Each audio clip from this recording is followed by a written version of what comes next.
Triângulo das Bermudas, ou também Triângulo do Diabo. Trata-se de um triângulo imaginário, formado entre as Ilhas Bermudas, Porto Rico e Melbourne, Flórida.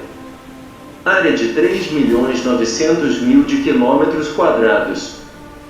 Desde meados do século XIX que se tem conhecimento de fatos misteriosos nesse local. Mais de 50 barcos e navios, além de 20 aviões, aí desapareceram. Veja o que diz Charles Berlitz em seu livro O Triângulo das Bermudas, Círculo do Livro, 1984, sobre o assunto. Existe uma região no Atlântico Ocidental, perto da costa sudeste dos Estados Unidos, que forma o que se convencionou chamar de triângulo, limitando-se ao norte pelas Bermudas, ao sul pela Flórida e a oeste por um ponto que, passando pelas Bahamas e Porto Rico até 40 graus de latitude oeste, volta-se novamente em direção às Bermudas. Essa área ocupa uma posição de destaque no Registro Mundial dos Mistérios Inexplicáveis. É uma área conhecida geralmente pelo nome de Triângulo das Bermudas, onde mais de 100 aviões e navios desapareceram completamente, a maioria deles depois de 1945, e onde mais de 1.000 vidas se perderam nos últimos 26 anos sem que um único corpo ou mesmo um simples vestígio dos destroços de aviões ou navios fossem encontrados. Os desaparecimentos continuam a ocorrer com uma frequência aparentemente crescente, não obstante serem os marujos e pilotos hoje mais experimentados, as buscas mais acuradas e os dados mais cuidadosamente estudados. A região ganhou notabilidade mundial em decorrência do sumiço, no ar, de 5 aviões da Marinha Norte-Americana, em 5 de dezembro de 1945. Era um voo de treinamento, junto à costa da Flórida, em missão de reconhecimento, e cada um levava uma tripulação de 2 homens. Um total, portanto, de 10 pessoas. Haviam levantado o voo da base naval de Fort Lauderdale, naquele dia, às 2h da tarde, e sobrevoavam a região quando, às 3h15, o líder da esquadrilha comunicou-se com a torre do aeroporto, dando conta de uma emergência. O livro citado transcreve o diálogo entre o piloto líder e a torre. Abaixo, um trecho do mesmo.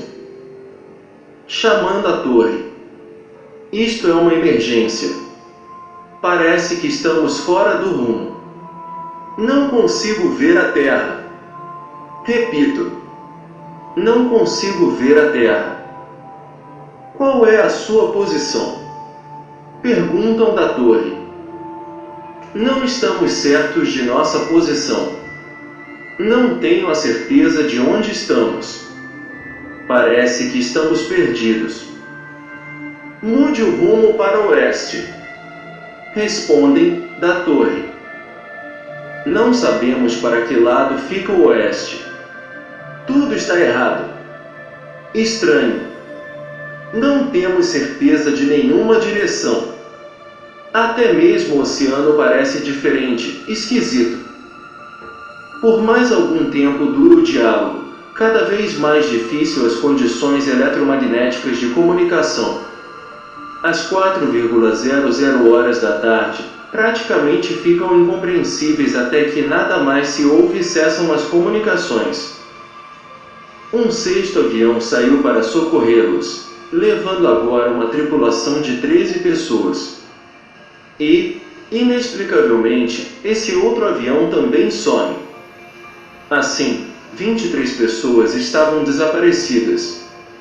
Mas as buscas continuaram. Vasculhou-se ar e mar, mas nada, nenhum vestígio, indício do que acontecerá foi encontrado, restos de fuselagem, manchas de óleo, etc. Qualquer pista que indicasse o que acontecerá.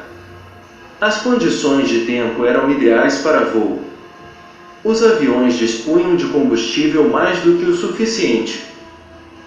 Registros de outros desaparecimentos de aeronaves, no local, desde então. 1947, uma superfortaleza C-54, do exército do ZEU. 29 de janeiro de 1948, um quadrimotor Tudor quarta, depois da última mensagem a 550 quilômetros das Bermudas, perdeu-se com 31 pessoas a bordo.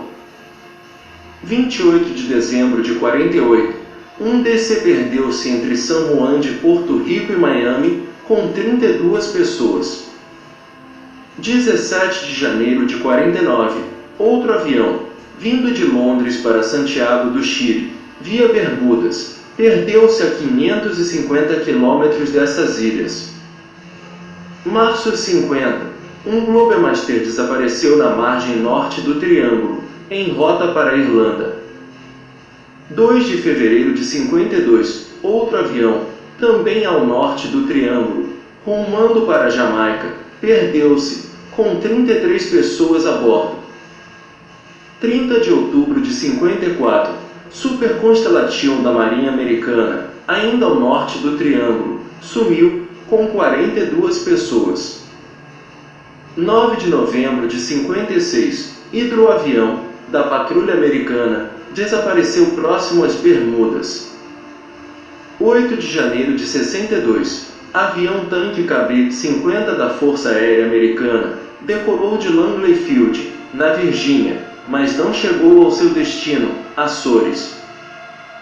28 de agosto de 63, 2 quadrimotores da Força Aérea Americana desapareceram a 480 quilômetros a sudoeste das Bermudas. 5 de junho de 65, um Flying Oscar C-19 sumiu a sudeste da língua do oceano com 3 tripulantes, etc. E a lista divulgada por Berlitz, em seu livro, ainda continua, com mais aviões e também navios, estes a partir de 1840, com Rosalie, um grande veleiro francês, encontrado na rota de Havana para a Europa, dentro da área do Triângulo, com as velas içadas, a carga intacta, mas com todos os tripulantes desaparecidos. Em outros casos, o desaparecimento é completo, de navio, carga e tripulação, jamais sendo encontrado nenhum destroço. Mas, o desaparecimento apenas e total da tripulação é deveras intrigante. Nessas condições, é o caso do cargueiro cubano Rubicon, em 22 de outubro de 1944, encontrado à deriva pela guarda costeira, nas costas da Flórida, sem ninguém a bordo, excepto um cachorro. Em razão do que, nasceu a hipótese pelos amantes dos OVNIs de que o fenômeno das Bermudas teria a intervenção de extraterrestres. Na verdade, existem explicações variadíssimas, inclusive há quem diga que a região é bombardeada por raios mortais, oriundos da antiga Atlântida. Outros, porém, que não admitem suposições, digamos, fantasiosas, acreditam que tudo se deve às fortes correntes marinhas locais. A ausência de destroços e outras pistas se deveria à profundidade das águas, onde um dia, quem sabe, aí serão encontrados. Para saber muito mais, inclusive de outros enigmas, além desses, recomendo a leitura desse livro, O Triângulo das Bermudas, de Charles Berlitz. O Triângulo das Bermudas e os discos voadores.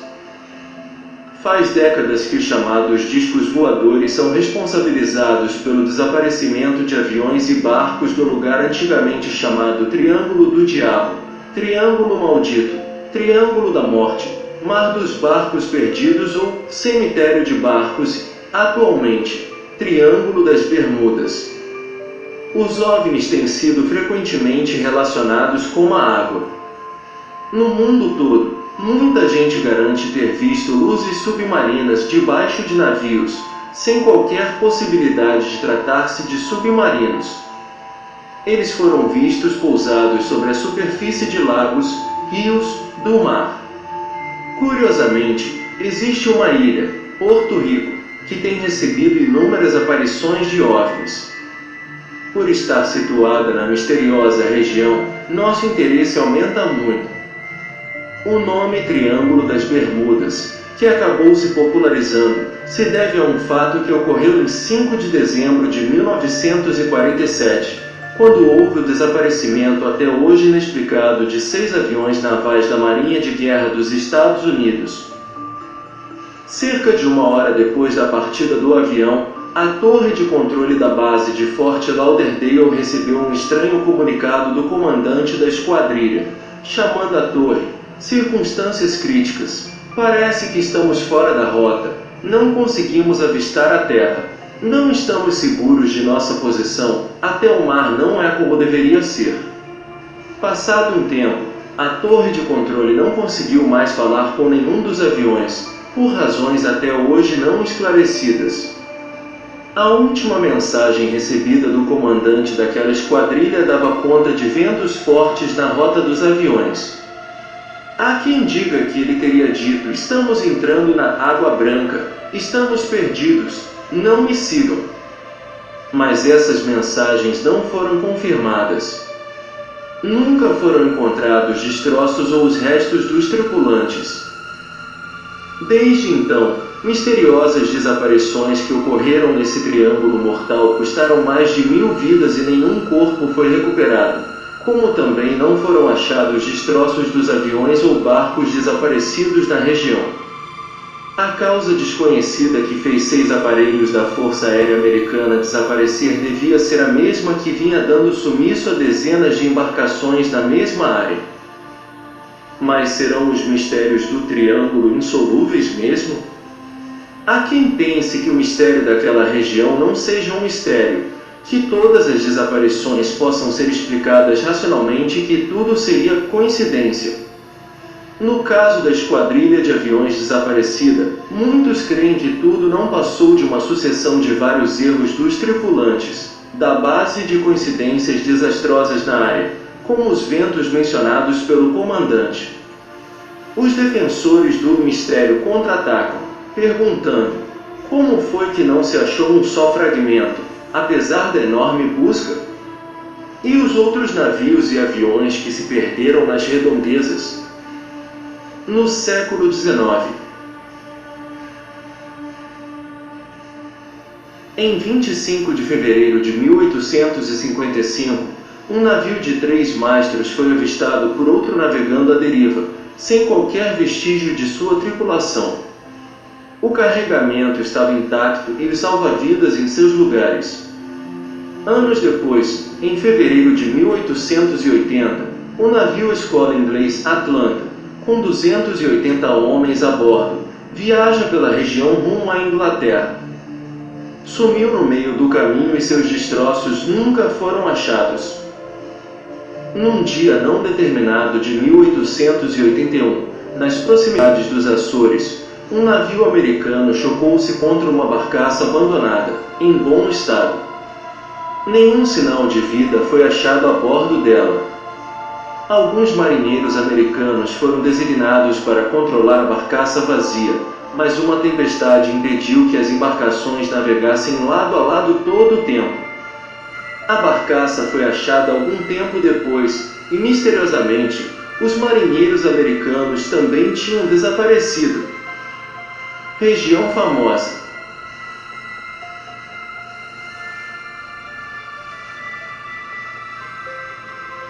O nome Triângulo das Bermudas se popularizou com o escritor Charles Gudgies, que divulgou a história em seu livro Horizontes Invisíveis, 1965, além da publicação do artigo O Mortal Triângulo das Bermudas pela revista Flying Saucer Review, especializada em OVNIs. E ainda que todos os autores de livros e articulistas que mencionam o assunto coincidam ao dizer que os limites da zona misteriosa, ao serem traçados sobre uma carta marinha, formam um triângulo com as pontas em Miami, as Bermudas e Porto Rico. As estatísticas das desaparições mostram que, mais que um triângulo, a zona perigosa forma uma elipse.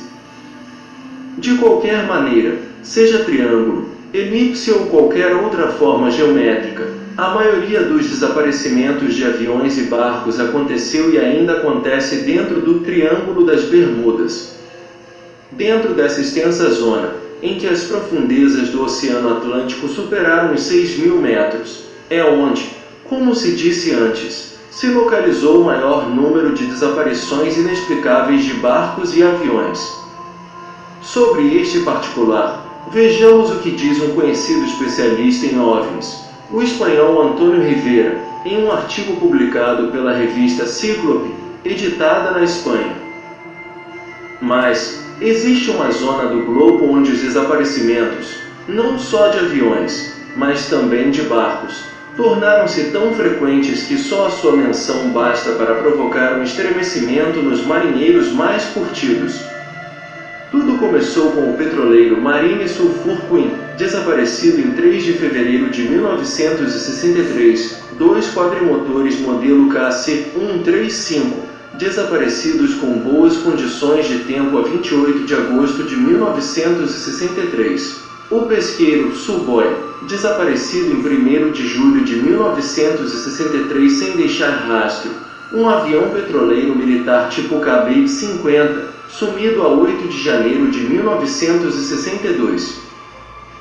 Parece que o projeto Magnet, da Marinha Americana, detectou, mediante seus aviões equipados com magnetometros ultrassensíveis, a existência de forças magnéticas peculiares procedentes de cima na zona de Key West, no Caribe. Este projeto é secreto e, segundo a NICAP, tem nessa zona uma relação direta com os OVNIs. Houve outros casos estranhos, que ocorreram entre 1947 e 1949. Em 1947, uma superfortaleza voadora norte-americana desapareceu estranhamente a 100 milhas das Bermudas. A busca intensa realizada por um grande número de barcos e aviões não conseguiu resolver o mistério, que a aeronáutica americana tratou de explicar, atribuindo a uma tremenda corrente de ar ascendente que desintegrou o enorme bombardeiro. Uma explicação parecida recebeu a desaparição, em março de 1950, do Globemaster norte-americano que cruzava o Atlântico rumo à Irlanda. Em 30 de outubro de 1954, um avião da Marinha Americana com 42 pessoas a bordo e carregado com equipamentos militares desapareceu entre Maryland e os Açores. A operação de busca envolveu 300 aviões e várias dezenas de navios. Nunca acharam nada daquele avião. A 30 de janeiro de 1948, um avião de passageiros Tudor, da British South America Airways, sumiu quando voava a umas 400 milhas das Bermudas. O aparelho levava uma tripulação de 6 homens e 25 passageiros. O tribunal pelo qual se realizou a investigação sobre as prováveis causas do acidente só pôde dizer que estas deveriam ser externas. Quase um ano depois desse incidente, um outro avião Tudor, da mesma empresa com 13 passageiros e uma tripulação de 7 homens desapareceu nas Bermudas quando se dirigia para a Jamaica. Apesar dos esforços de busca, não se conseguiu resolver o mistério. Não encontraram nenhum resto flutuante, mas aconteceu algo estranho. Durante a primeira noite de busca do Tudor, 2 aviões, um britânico e o outro americano, comunicaram independentemente um do outro terem visto uma estranha luz no oceano, na zona onde desapareceu o primeiro dos aviões Tudor. Na noite de 9 de fevereiro de 1913 viu-se uma procissão celeste de estranhas luzes no Canadá, nos Estados Unidos, no mar e sobre as Bermudas. Segundo relatou uma testemunha do acontecimento, parecia um trem expresso iluminado à noite. A lista de navios, pesqueiros, iates e pequenas embarcações desaparecidas sem lançar SOS e sem deixar vestígios é muito grande e certamente vai aumentar ainda mais. O que apresentamos nesta sessão é apenas pequena amostra entre uma infinidade de fatos insolúveis. O falecido explorador e zoólogo Ivan T. Sanderson publicou há alguns anos, na revista Saga, um artigo intitulado 12 Cemitérios do Diabo ao Redor do Mundo, no qual afirma que, além do Triângulo das Bermudas, há no mundo outras 11 zonas onde ocorrem as desaparições que nos preocupam. Sanderson e seus colaboradores examinaram farta documentação e estatísticas, chegando à conclusão de que a maioria dos misteriosos fatos acontecidos ocorreu em 12 zonas de forma triangular ou oblonga, perfeitamente identificáveis e delimitadas. Entre elas está não somente o Triângulo das Bermudas, mas também seu equivalente, o Mar do Diabo, localizado a leste do Japão, entre Iwo Jima e a Ilha Marcos. O caso mais impressionante dos muitos que ocorreram no Mar do Diabo foi o do navio Kaio Marus, enviado pelo governo japonês justamente para pesquisar o mistério daquela região e que desapareceu sem deixar rastros. Cientistas especialistas estavam naquele navio e nunca mais foram vistos. Exceto em duas zonas, situadas no Polo Sul e no Polo Norte, estas regiões críticas estão localizadas entre os paralelos de latitude 30 graus e 40 graus, de ambos os hemisférios e com uma separação aproximada de 72 graus de longitude entre os centros de uma e de outra. Sanderson explica que, em sua maioria, essas zonas, que chamaremos de zonas de anomalias geomagnéticas ou zonas AMG, estão localizadas a leste das testemunhas garantem plataformas continentais, ou seja, onde as correntes oceânicas quentes, em seu trajeto para o norte, se encontram com as correntes frias que fluem até o sul, originando pontos nodais, onde as correntes submarinas e as de superfície tomam caminhos diferentes. No que diz respeito às correntes submarinas, estas fluem tangencialmente, por causa das distintas temperaturas que as afetam, provocam turbulências magnéticas que influem adversamente sobre os sinais eletromagnéticos ou de rádio, afetando as comunicações, inclusive, sob condições especiais, a gravidade. Em casos extremos, chegam a provocar o desaparecimento de barcos e aviões. Diz Sanderson que a Terra opera por magnetismo e pergunta: será que o Triângulo do Diabo e as demais zonas AGM não estariam atuando como enormes geradores de outros tipos de anomalias, tais como certos torvelinhos, nos quais os objetos materiais são submetidos a uma continuidade tempo-espaço diferente? No livro Limbo dos Perdidos, John Wallace Spencer, ex-piloto da Força Aérea Americana, dá uma lista das mais importantes desaparições e sustenta, como Charles Berlitz, que, para levar os veículos sumidos para fora de nosso planeta, os supostos discos voadores vêm sequestrando barcos e aviões há várias décadas. A opinião de ambos coincide com a de Arder, conhecido ufólogo e professor de engenharia da Universidade de Berkeley, Califórnia, Estados Unidos, que expôs, em 1973, a teoria incomum de que nosso planeta poderia se constituir em uma espécie de zoológico cósmico isolado do resto do universo, cujos guardiães fazem de tempos em tempos uma seleção, levando alguns exemplares de seus habitantes. Essa teoria, ainda que esteja dentro das possibilidades de ser tomada em consideração, não pode ser aceita imediatamente, ainda que estejamos convencidos de que os discos voadores e os extraterrestres realmente existem.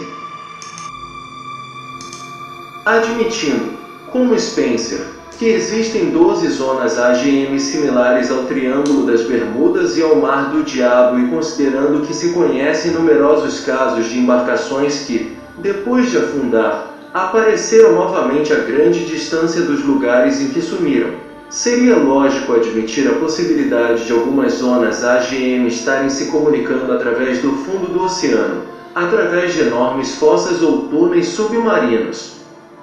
Charles Berlitz, por exemplo, menciona em seu livro o caso de um tubarão que apareceu vivo em uma tranquila chácara situada terra dentro, a 35 quilômetros da costa.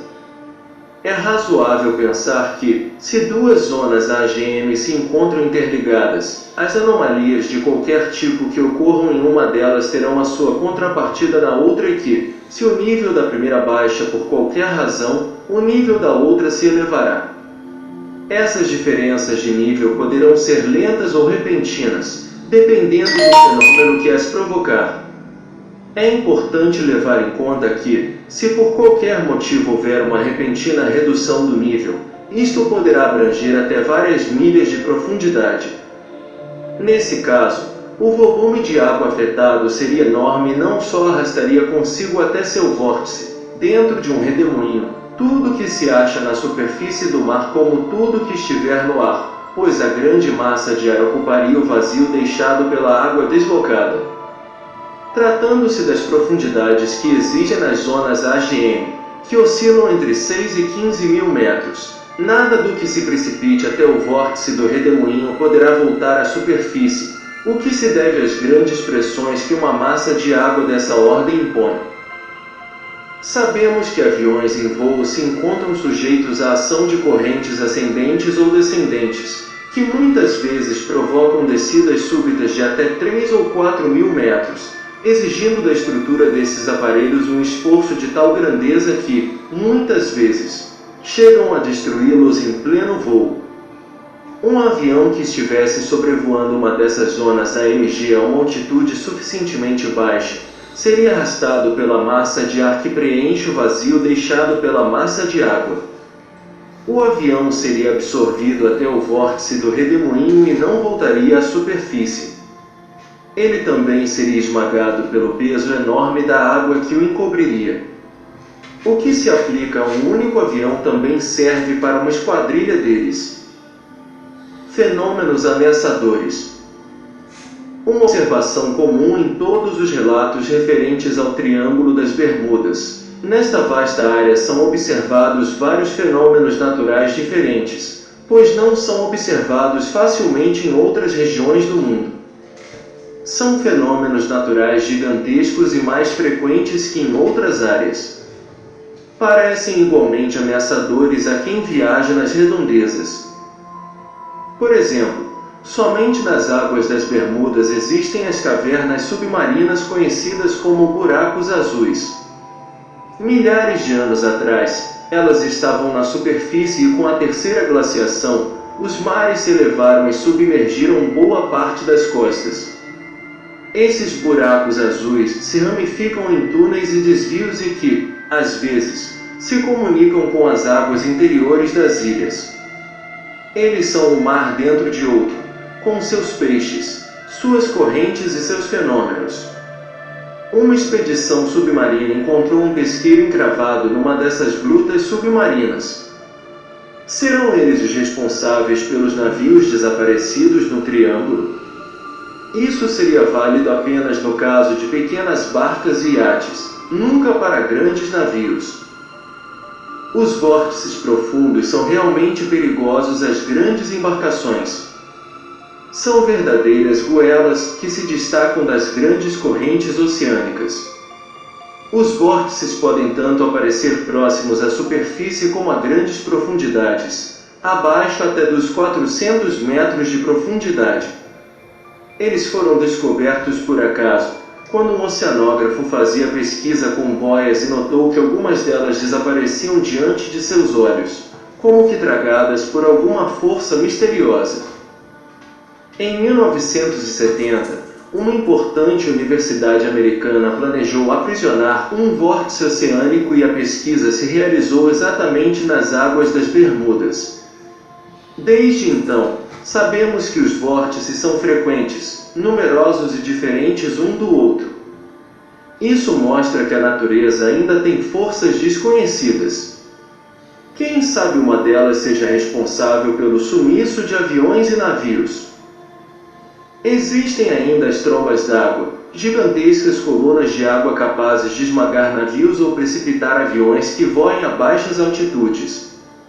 Outro fenômeno comum na região são os maremotos, podendo chegar a 70 metros de altura. Surgem de repente, mesmo em mar calmo. Sob essa energia, uma embarcação pode ser virada e partida em duas. Por outro lado, também existem as ondas de profundidade, geralmente produzidas por desmoronamentos submarinos. Todos esses fenômenos explicariam em parte os desaparecimentos de navios. Mas, e os aviões?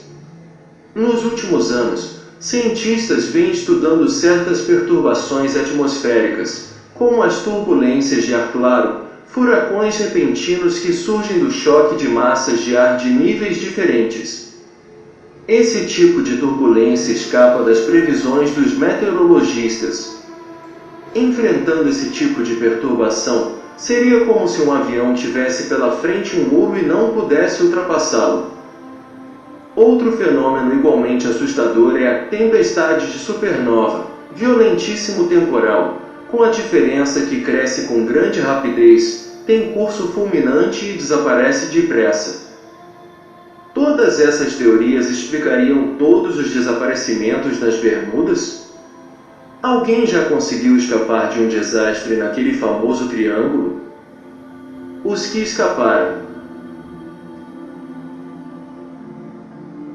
O capitão Don Henry foi proprietário de uma firma de salvamento marítimo em Miami até o início dos anos 70. Em 1966, a bordo de um rebocador que puxava uma chata sem carga, ele ouviu seus homens gritar assustados. Subiu a coberta e viu-se defronte a um estranhíssimo panorama. Céu e mar se confundiam. O horizonte desapareceu. A bordo, ninguém conseguiu dizer o que ocorria e a bússola tinha parado de funcionar.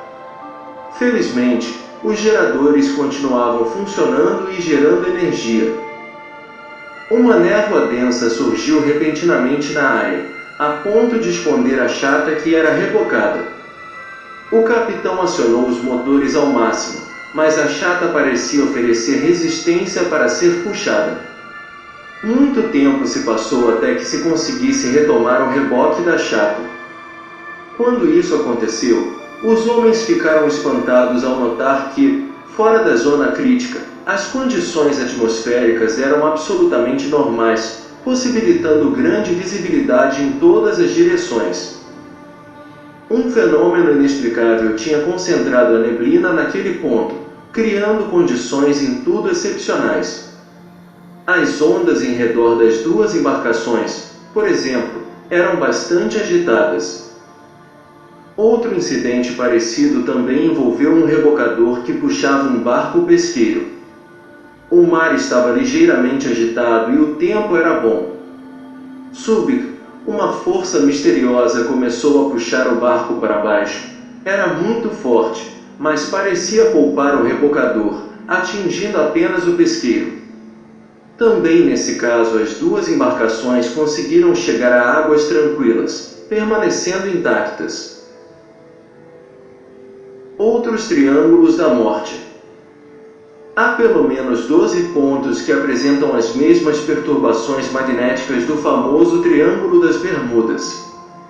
Esses pontos estão distribuídos de maneira uniforme pelo nosso planeta, a intervalos regularmente espaçados sobre os paralelos 36 graus norte e sul. Nestas outras zonas malditas, os aparelhos eletrônicos dos barcos e aviões sofreram interferências ou foram anulados. Homens e naves desapareceram e o espaço-tempo normal sofreu estranhas distorções. Fenômenos tão misteriosos quanto os registrados no Triângulo das Bermudas. Os ufólogos pesquisam o assunto e alguns observaram que alguns fenômenos parecem acontecer com maior frequência quando o planeta Marte está mais próximo da Terra. Seria simples coincidência? Afeganistão e Golfo Pérsico. Somente 2 das 12 zonas estão em terra firme, uma no Afeganistão e outra na Antártida. As outras 10 estão no mar. O ponto terrestre de perturbações magnéticas localizado no Afeganistão forma, com o Golfo Pérsico, pelo sudeste, um romboide mortal, centralizado nos 36 graus norte e 75 graus leste, aproximadamente. A maioria das histórias de desaparições no local ocorreu durante a Segunda Guerra Mundial, entre 1939 e 1945. Quando os norte-americanos e seus aliados estabeleceram uma rota aérea de abastecimento e controle sobre o Afeganistão. Vários aviões, alguns deles transportando barras de ouro, desapareceram misteriosamente. Como nenhum dos aviões foi encontrado, seus tripulantes foram considerados como desaparecidos. Nas águas do Golfo Pérsico que formam o limite sudoeste desta zona, já há quase 200 anos existem relatos de estranhas visões e anomalias em barcos que viajavam pelas águas próximas ao Golfo Pérsico e o Golfo de Omã. Rodas fosforescentes submarinas são descritas constantemente. Ondas luminosas eram observadas por baixo da água, movendo-se a grande velocidade, passando por baixo dos navios. Tinham a forma de uma roda giratória e havia ocasiões onde uma segunda roda era vista próxima, girando na direção contrária da primeira.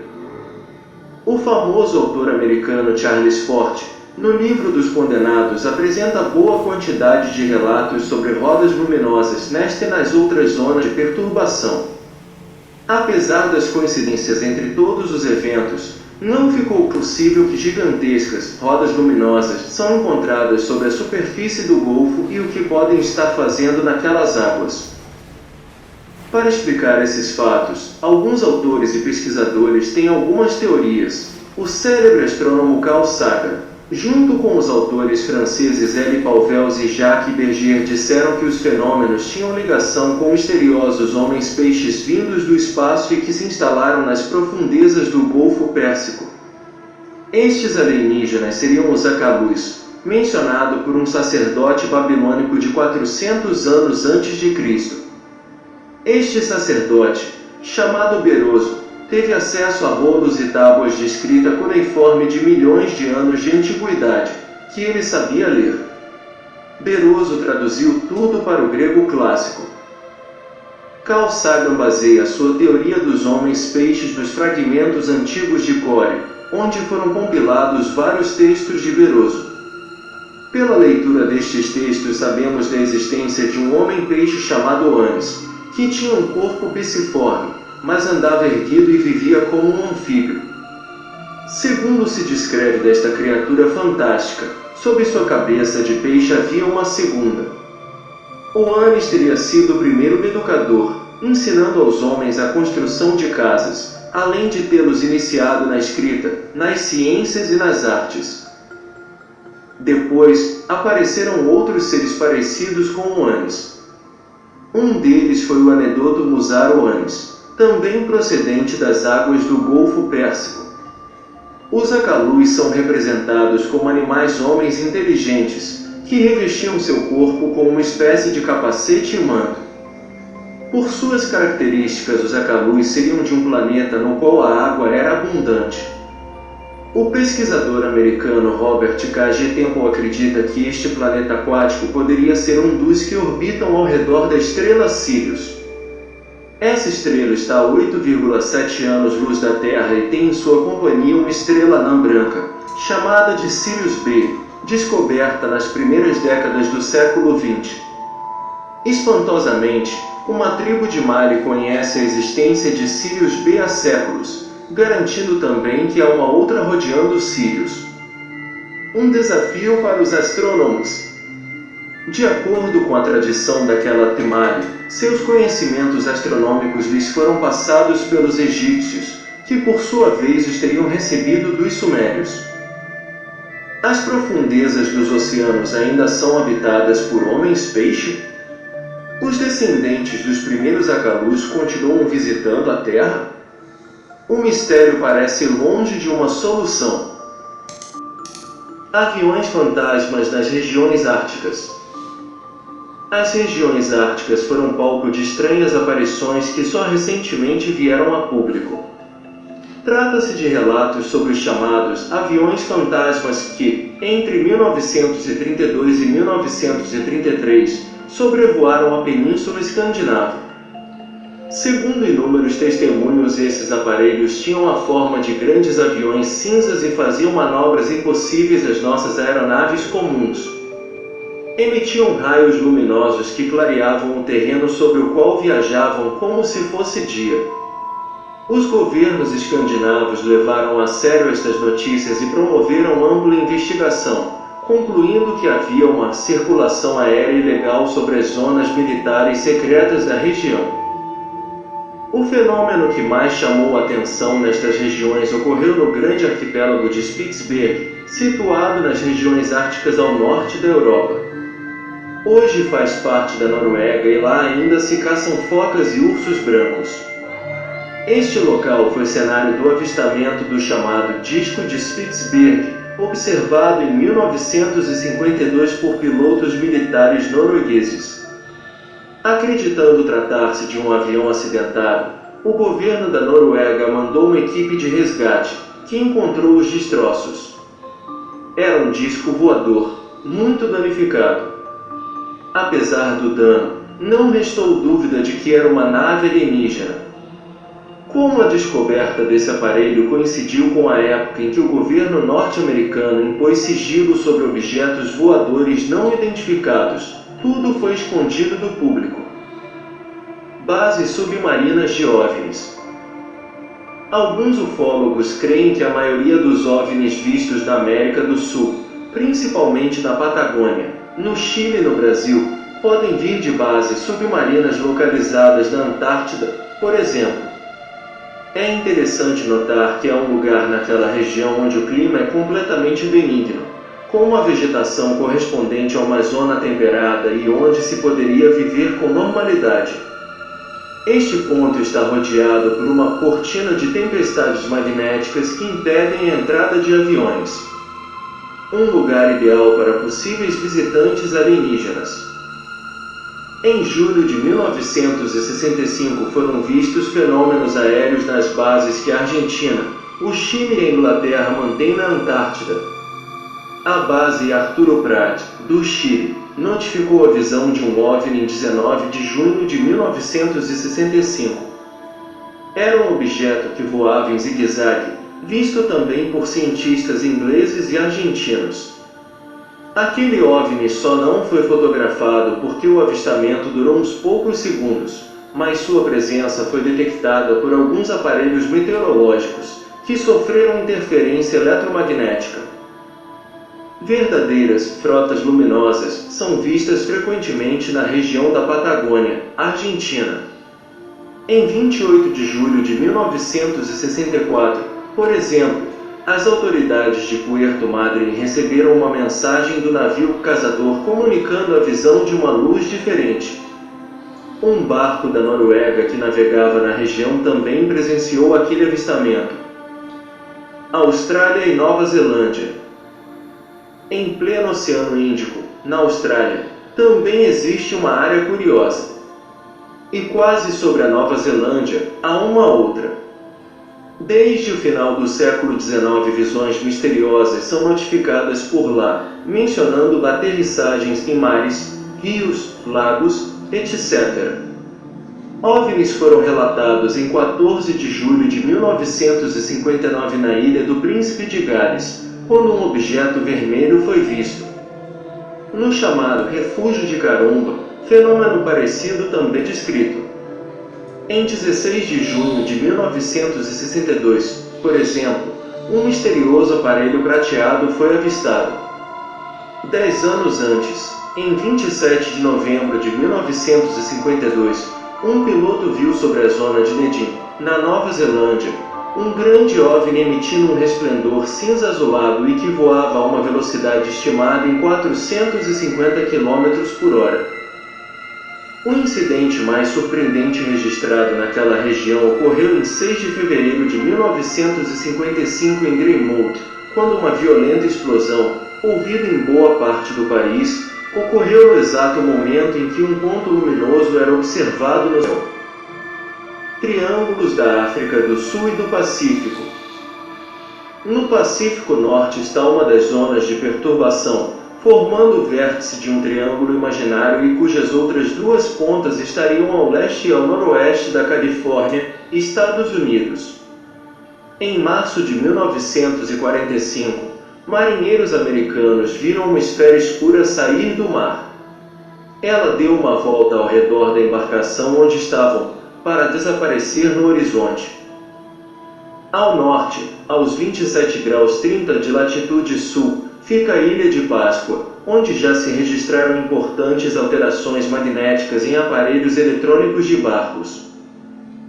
Na África do Sul, em 23 de maio de 1952, um estranho OVNI foi captado no radar, voando a mais de 2.000 km por hora sobre a Península do Cabo. Nenhuma pessoa conseguiu vê-lo no céu. Em outra ocasião, em 15 de setembro de 1965, numa estrada existente nas cercanias de Pretória, um objeto em forma de disco, com cerca de 10 metros de diâmetro, tinha aterrissado. Policiais que foram ao local viram o aparelho decolar em meio a grandes lavaredas, desaparecendo rapidamente.